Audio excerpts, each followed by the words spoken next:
What's going on, YouTube? Welcome back. Today we got some good news in the crypto markets. However, before we get started, let's take a look at crypto bubbles. So you can see we have Cardano up about 3%. We have HTX up about 13%. We have Rune up 4%. So the market looking really good today. On CoinMarketCap, the Fear and Greed Index is at a 41. So retail still feeling fearful. However, good for the long-term holders because as they sell, we continue to buy. Bitcoin up almost 3% for the day. It's at $59,121. So in El Salvador, McDonald's is now accepting Bitcoin as a payment method. So very good news. We're starting to see more and more adoption, especially from companies. Ethereum at $2,601, up 1% for the day. And with Ethereum, the gas fee hit a new 5-year low, which is very good, and it'll draw more people to the network. Solana down about 1% for the day. It's at $140. So if it's something that you want to purchase, just take a look at it and see how it's looking to you. Yahoo Finance, only 20% chance crypto legislation gets passed this year. And Senate Majority Leader Chuck Schumer, which is a Democrat, says legislation could be passed later this year, but it's a lot more likely it'll happen next year. But it's good that at least both parties are now even taking a look at crypto. Now, this next article talks about Donald Trump. He already announced a pro-crypto transition team. And in his team, he mentioned a couple people who nobody really knows the names, but Cantor Fitzgerald and CEO Howard Lutnick, America First Policy Institute. So this is going to be very, very good for crypto, and that's if he gets elected. Bitcoin on exchanges falls to a new low and may signal a major price spike. So if we take a look at the chart, we see that we went from about 2.84 and now we're currently at 2.7, and that's how much we have right now, about 2.7 million Bitcoin on exchanges, and that's going to continue to dwindle. And in the comment section, people say, oh, well, that's still a lot of Bitcoin. Problem with that is that the Bitcoin is getting bought up quickly, so it's not like, people are just buying small amounts of it. Also, dormant Bitcoin wallet from 2014 moves Bitcoin worth over $10 million. So you can see that, they may want to sell their Bitcoin because obviously that's a lot of profit, but they're going to end up buying once they take profits.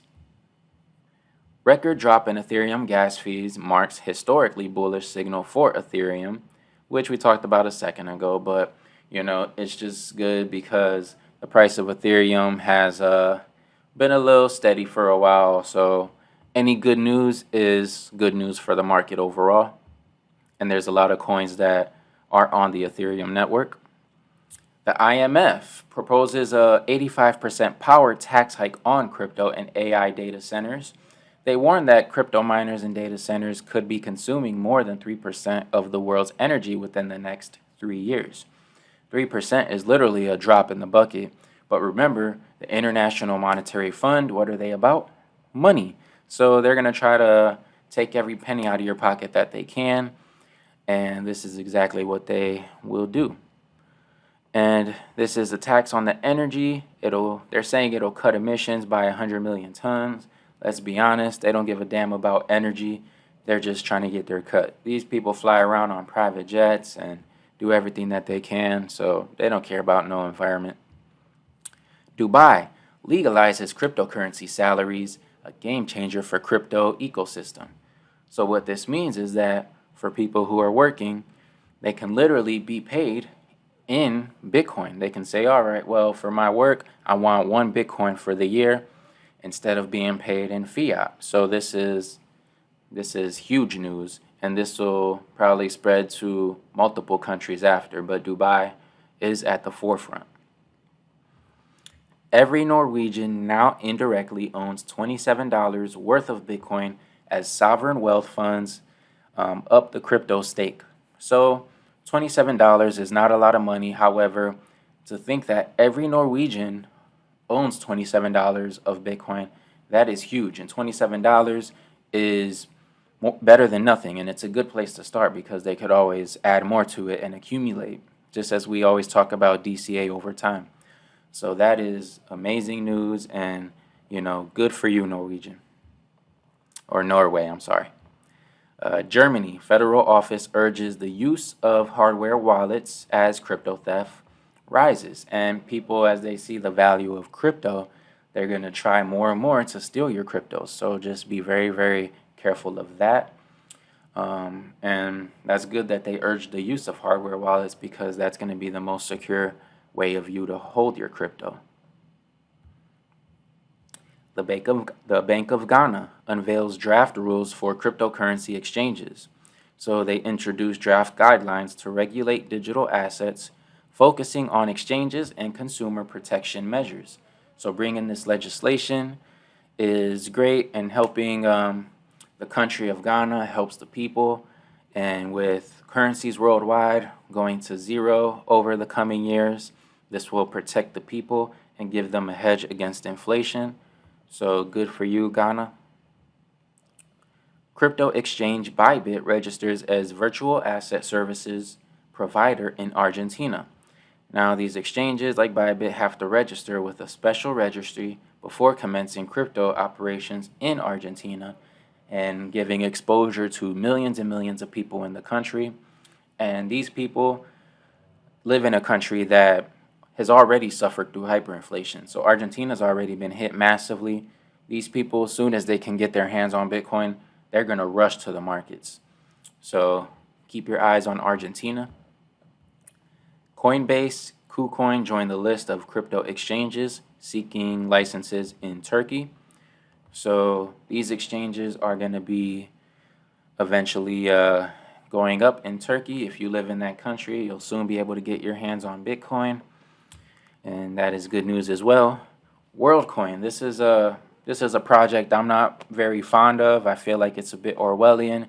This is the one where they like scan your eye or whatever. I'm sure some of you heard of it. They're integrating tech into Malaysia's infrastructure. So, to have that in Malaysia's infrastructure, I know that in China when you walk and stuff, they'll like scan your face.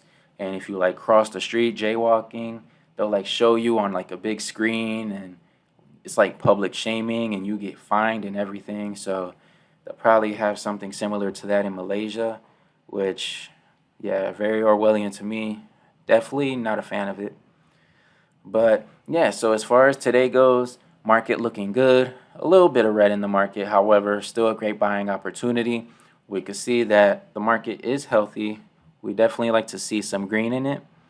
The price of Bitcoin is up, so we're starting to see countries adopt it.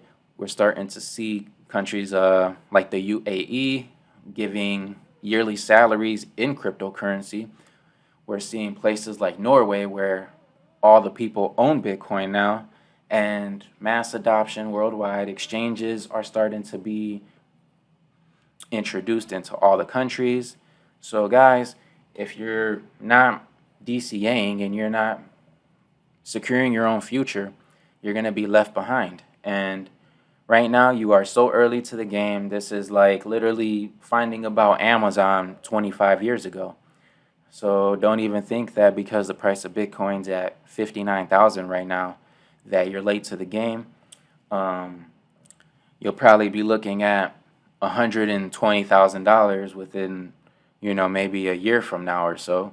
And then fast forward to next cycle, God knows how much it's going to be. So just remember, over time, these assets are just going to continue to go up and up.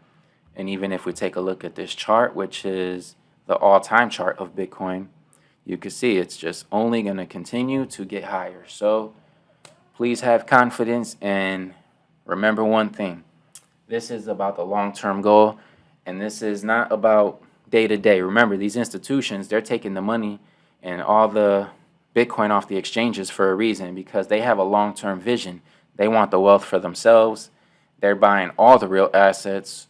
When it comes to Bitcoin, they're buying all the land. They're buying gold. They're buying everything that they can. So they understand what's really going on with the U.S. economy. They're selling their stocks. They're getting rid of their fiat currencies. And they're starting to see what's going on behind the scenes and all the spending that's going on with the government. So I hope you are too. So please like and share this video. I'll see you in the next one.